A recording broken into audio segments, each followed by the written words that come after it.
¿Qué tal amigos? ¿Cómo están? Bienvenidos a otra transmisión de Soy TV. Estamos desde acá, desde la ciudad de Quillota, saludándoles a ustedes que se incluyen en esta conversación que vamos a sostener hoy a esta hora de la mañana junto al psicólogo Óscar Alvarado. Ustedes ya lo comienzan a ver en nuestra pantalla. Él nos está saludando también desde acá, desde la ciudad de Quillota. Óscar, ¿cómo estás? Gracias por acompañarnos.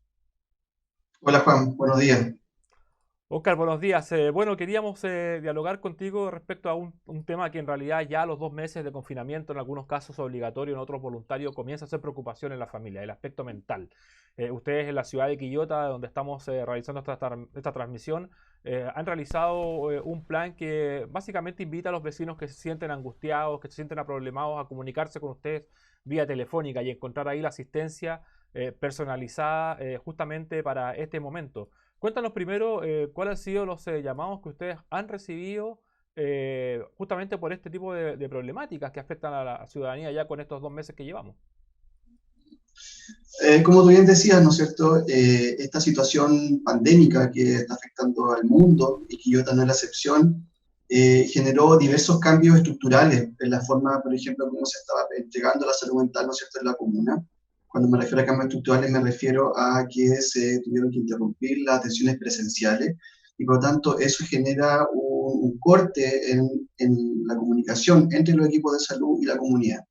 En ese sentido, ¿no es cierto?, como equipo de salud mental del Centro de Salud Cardenal San Enrique, generamos una línea telefónica, un correo electrónico y también habilitación de redes sociales para generar entonces y retomar este canal comunicativo con la comunidad. Y específicamente nosotros tenemos población que denominamos bajo control, es decir, personas que están en tratamiento, pero también sentíamos y sabíamos que había un grupo de personas que, debido a esta situación de confinamiento voluntario en este momento en la comuna, iban a requerir orientación, apoyo, contención en el ámbito de la salud mental y por lo tanto se genera esta línea telefónica que también prontamente esperamos expandir a más líneas. Y en ese sentido la recepción de la comunidad ha sido bastante buena, es decir, se ha sentido, valga la redundancia, la necesidad de poder ser escuchado, ser orientado, y como te digo, era un fenómeno que era esperable que ocurriese. Ahora, Oscar, ¿qué es lo que más reciben? Muchos psicólogos y psiquiatras han siempre señalado que los 2 meses era un periodo crucial, pensando en, por ejemplo, la región metropolitana, que tiene un confinamiento obligatorio. Algunas comunas llevan más de un mes y medio ya encerradas por obligatoriedad. Distinta a la situación que vivimos en otras regiones en el resto del país, donde de manera voluntaria y opcional muchos ciudadanos han hecho caso de este confinamiento en sus casas. ¿Cuál es el cuadro hoy día en general que tiene la ciudadanía estos 2 meses de inicio de esta nueva condición? A ver, lo principal que hay que entender es que los seres humanos somos seres adaptativos, es decir, tenemos y debemos desarrollar estrategias para ir adaptándonos a las diferentes circunstancias que la vida nos va planteando. En ese sentido, se espera que un periodo, ¿no es cierto?, X de tiempo, supongamos un mes, sea un periodo como adecuado para la adaptación a las nuevas circunstancias. ¿Cuál es el punto?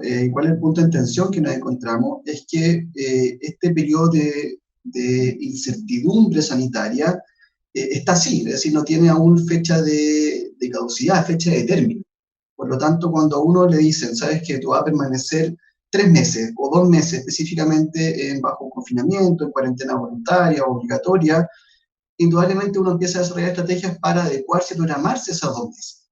Pero cuando la fecha de, como te digo, la fecha de término de esta pandemia no existe, se genera entonces un vacío, un estado de incertidumbre que es muy dificultoso entonces adaptarse. ¿Ah? Y por lo tanto van a surgir exposiciones a estrés. Ya hoy día es el principal incertidumbre que es lo que genera una exposición continua al estrés, estrés que deviene primero de la urgencia sanitaria, estrés que deviene segundo de las dificultades económicas y sociales que esto está dejando, estrés que viene de las presiones, digo yo, escolares o académicas que hoy día las familias, ¿no es cierto?, están tomando, presiones por la habitabilidad, ¿no es cierto?, por la cantidad de personas que estamos dentro de los domicilios, o sea, un conjunto de presiones que hacen este surgimiento de estrés y, como te digo, al exponerse demasiado tiempo en el estrés sin una fecha de término es donde se empiezan a generar y observar alteraciones del ámbito de la salud mental, cuadros de angustia, cuadros de ansiedad,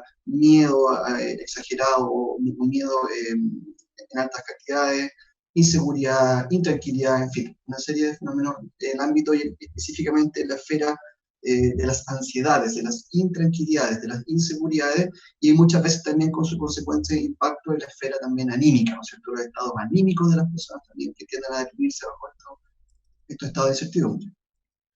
Ahora, Oscar, por ejemplo, considerando las personas que están en su casa, que ya están empezando a sentir estos síntomas, yo entiendo que lógicamente el apoyo que tienen que buscar es un apoyo profesional, pero ¿hay alguna forma, algún diálogo, al retomar alguna actividad dentro del hogar, en diálogo con su familia, con sus amigos, que pueda servir a mejorar este estado que están viviendo actualmente? Sí, claro, bueno, en ese sentido hemos repetido en varios espacios de que a nuestra percepción no existe una fórmula única de cómo enfrentar esta situación, dado que las realidades sociales, económicas, territoriales, etcétera, son todas distintas para todos los ciudadanos del país. Por lo tanto, cuesta, porque muchas veces podemos, ¿cierto?, dar orientación y tips de qué hacer en el tiempo libre en cuarentena, pero efectivamente y lamentablemente hay personas que por diversas situaciones no lo pueden hacer. Entonces hay que tener cuidado a veces cuando uno tiende a dar estas orientaciones o a idealizar una forma de hacer cuarentena cuando lamentablemente no todos lo pueden ejecutar. Ahora, tomando en consideración que puede existir un grupo importante de la población que está hoy día en su domicilio, efectivamente, uno de los primeros consejos tiene que ver con no descuidar las medidas sanitarias. Todas las orientaciones que nos han señalado una y otra vez, lavado de manos, el uso de mascarilla, el distanciamiento físico, ¿cierto?, que no es lo mismo que el distanciamiento social. En fin, yo creo que esa es la primera punto uno de nuestra carta de navegación, es decir, no podemos descuidarnos en ese sentido.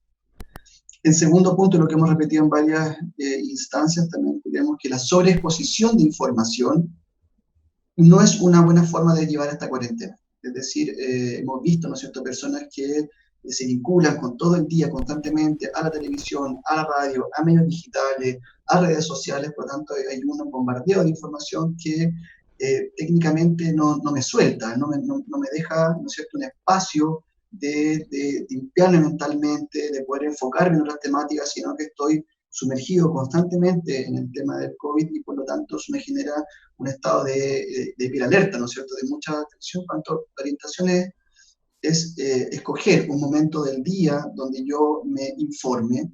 Me parece que la información es un acto responsable y por tanto es seleccionar, como te digo, para un lugar durante el día, elegir un medio. También es bueno, yo creo, que elegir un par de medios, no quedarse solamente con una línea editorial. Yo creo que hay que ver los fenómenos de distintos puntos de vista, pero como digo, que esto no me conlleve una misión que sea todo el día. Y posteriormente, en el tiempo, ¿no es cierto?, que me queda libre a disposición, efectivamente, reutilizar el tiempo, ¿ah?, con actividades recreativas, con enfocarse mucho en lo que tiene que ver con la convivencia familiar, ¿cierto?, que son unos puntos muy importantes donde de ahí pueden surgir cosas muy positivas dentro de una convivencia familiar, como también lamentablemente hemos estado observando, pueden surgir cosas también muy negativas dentro de una convivencia familiar. Y eso es un poco el objetivo, o sea, es cómo me reinvento, en qué utilizo mi tiempo. La invitación a descubrirme y a descubrirnos, ¿eh?, como familia, qué nos gusta, qué hacíamos antes, qué podemos hacer en grupo. Pero como te digo, seguir las directrices sanitarias, seleccionar un espacio durante el día para información y el resto, ¿no es cierto?, despejarme, distracción, salir un poco del tema, ¿no es cierto?, pandémico. Oscar, antes que hablemos de estas tácticas que podemos tener de distracción en el hogar, me gustaría centrarnos en el tema de las informaciones que reciben las personas a través de las redes sociales, porque hoy día todos están conectados a WhatsApp. Y lamentablemente en el WhatsApp vemos muchas cadenas de voces anónimas que alertan cuarentenas totales, que alertan que hay alguien con COVID en el lugar donde tú vives. ¿Cuál es la reacción que tenemos que tener sobre ese tipo de audio al margen de que, claro, lo más lógico sería simplemente no reenviar lo que no sabemos su origen y tampoco reenviar una información que no hemos chequeado nosotros mismos si es verdadero o no? Tú lo dices, en el fondo, si no tengo claridad de la fuente, ¿no es cierto?, dónde está recibiendo esta información y de la veracidad de esta, mejor me abstengo. Entonces, en ese sentido, uno tiene que pensar cuál es la ganancia. A mí personalmente me ha pasado, ¿no es cierto?, en algunos WhatsApp de trabajo, de grupo, ¿no es cierto?, como tú dices, llegan estos audios reenviados y con esta doble flechita, ¿no es cierto?, que entiendo que Sí. ya lleva una cantidad de reenvíos importante. Hay que preguntarse cuál es la ganancia, qué es lo que yo busco, qué reacciones busco en el grupo, ¿no es cierto? Que se informen, generar un pánico. Muchas veces ha pasado que hay gente que envía estos audios y consecutivamente dice, lo mando por si acaso. ¿Ah? Por si acaso, ¿qué finalmente? ¿No es cierto? Entonces, creo que en ese sentido la sugerencia es, si no estoy claro de que lo que estoy enviando no tengo seguridad y además evalúo que lo que voy a informar no es un aporte positivo en estos momentos, yo sugiero abstenerse. Oscar, me hablabas de hacer cosas en la casa. Hemos visto que la pandemia se ha servido de algo con las familias más tiempo en el hogar es para cocinar. Hemos visto muchas familias que ahora hacen esto con los niños, con los papás que están generalmente la semana afuera. ¿Qué otras actividades podemos hacer en algún momento todos juntos, desconectarnos, participar? ¿Qué es bueno conversar, dialogar, jugar? ¿Qué es lo que tú recomiendas en el aspecto de la psicología? A ver, inevitablemente esto nos lleva a, esta situación de estar en cuarentena nos lleva a la convivencia, al convivir, ¿cierto?, al encuentro con un otro. Ahora, yo también he visto y hemos escuchado a muchas mamás sobre todo mamás, ¿ah? Que se generan eh, preocupación o angustia porque sienten esta presión de que tienen que tener todo el día al niño entretenido. ¿Ah? De que termina una actividad y tiene que empezar automáticamente con otra, y por lo tanto llega un momento en que las ideas y los recursos se van agotando. Yo creo que en ese sentido lo primero es que no hay que sentir culpa por, primero, generar y planificar actividades individuales, personales y también otras actividades colectivas, es decir, del grupo familiar. Creo que es importante los espacios privados, porque todos somos distintos y todos tenemos gustos distintos. Pero también entonces cuando yo equilibrio estos dos ámbitos, ¿no es cierto? Actividades individuales que tienen que ver con mis intereses personales y actividades grupales que tienen que ver con intereses de mi familia, me parece que es el primer punto. ¿Sí? No agotar lo individual ni no agotar lo grupal. Y con respecto a la convivencia grupal, bueno, creo que hoy día puedo hablar de dos niveles de convivencia, la convivencia virtual, ¿no es cierto?, y la convivencia física. Yo le voy a poner ese nombre, no sé si tiene otro nombre Ujú. técnico. Cuando me refiero a la virtual, me refiero a estas escenas que están todos sentados en la mesa y cada uno con su tablet o su teléfono, ¿no es cierto?, y cada uno en sus redes sociales. Eh, no sé si eso considera una actividad, una convivencia familiar.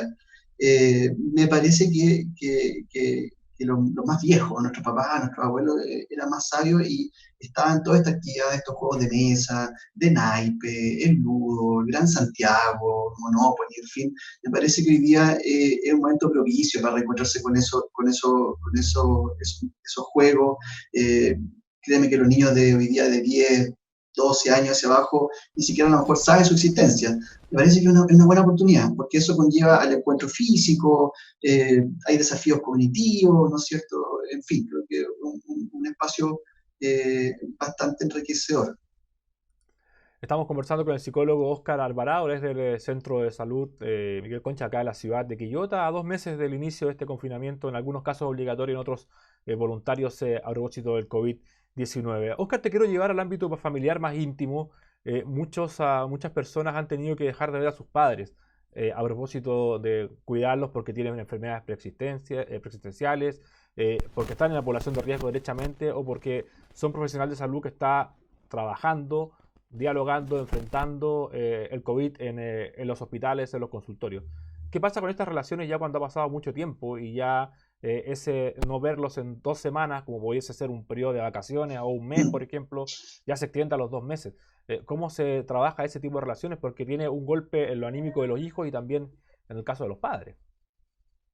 Sí, bueno, la llegada de esta pandemia alteró las reglas del juego de todo tipo. Creo que eso es lo que te hablaba hace rato de este tema de incertidumbre. Y trajo esto que es paradójico, finalmente, que tiene que ver con la demostración del afecto. Estábamos acostumbrados a demostrar nuestro afecto de forma presencial, de forma física, el abrazo, como tú decías, ¿no es cierto?, el cara a cara, la convivencia, en fin.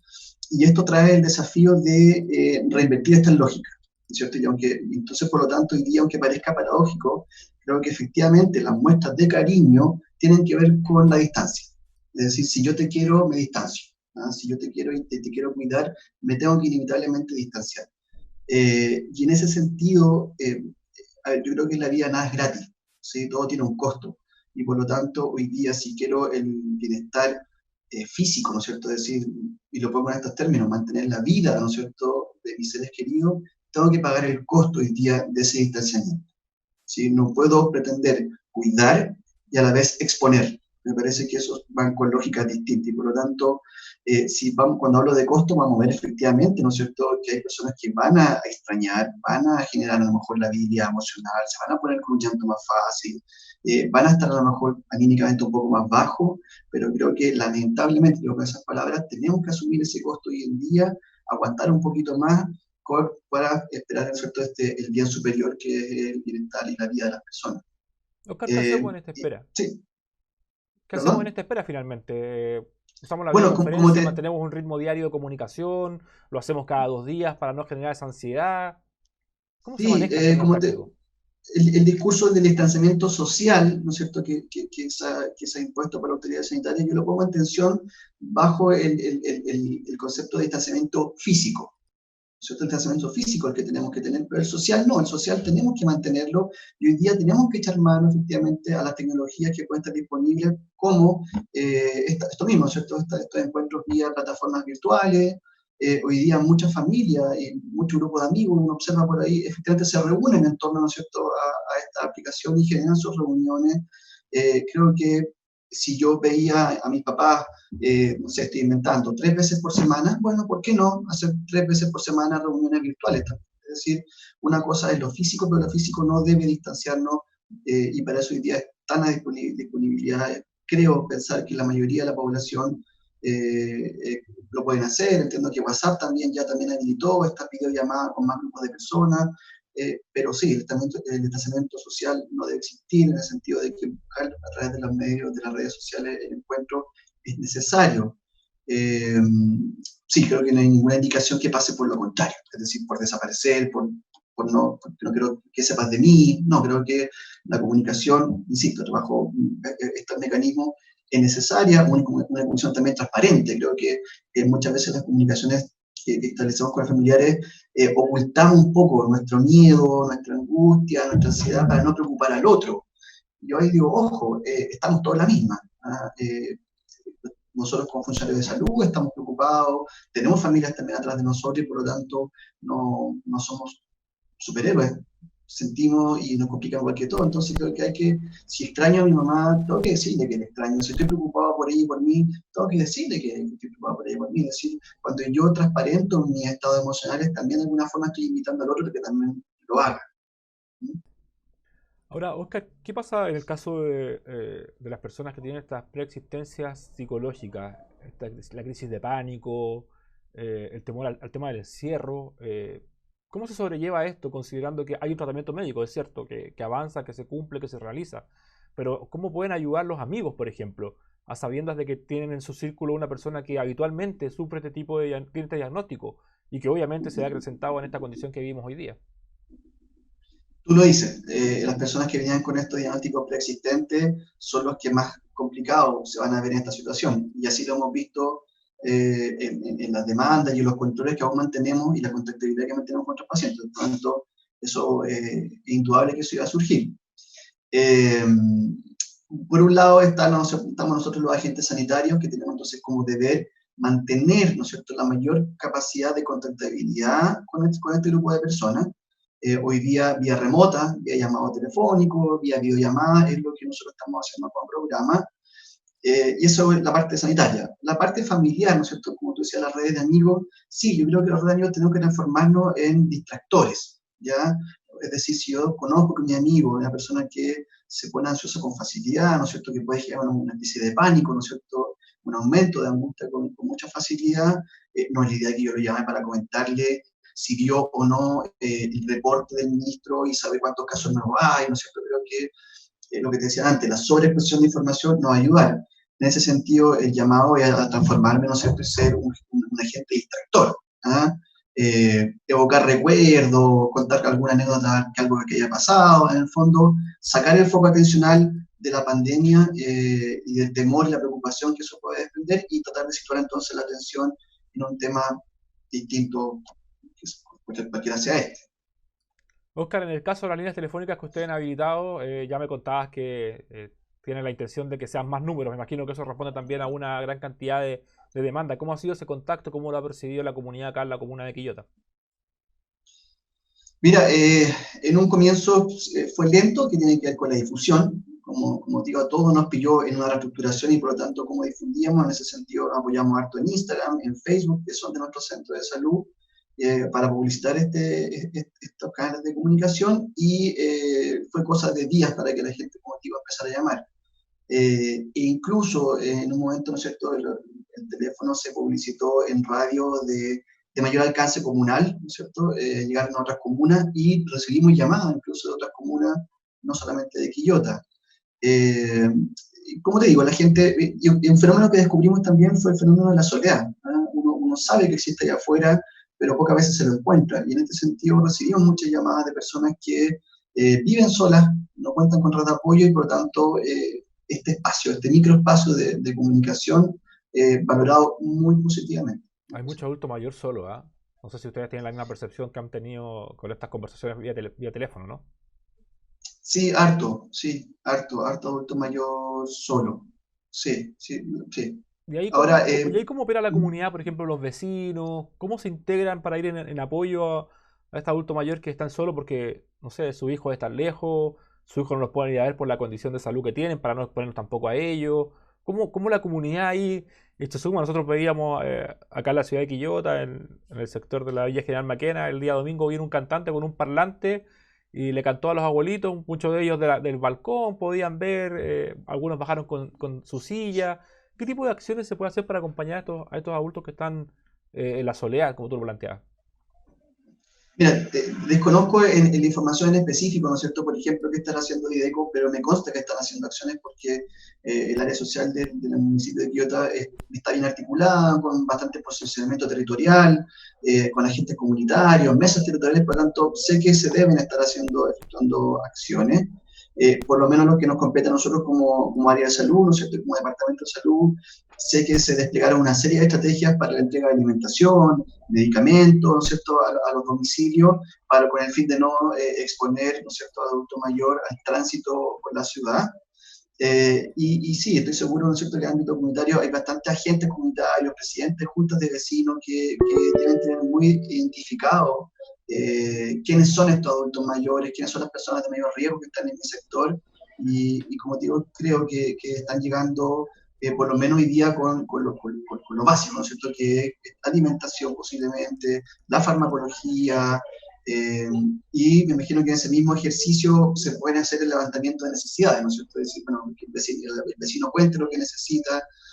Quillota, bueno, se caracteriza por ser una comuna bastante solidaria y articulada en ese sentido, así que creo que los movimientos comunitarios están ahí. Hay que potenciarlo entonces en estos días. Oscar, te queremos agradecer mucho la conversación que hemos tenido a través de Soy TV. Nos ha quedado muy claro el escenario en que estamos y también nos entregaste ahí, nos regalaste algunos tips para poder compartir con la gente que nos está viendo. Muchas gracias. ¿Ah? Gracias a ti, llamo a disposición.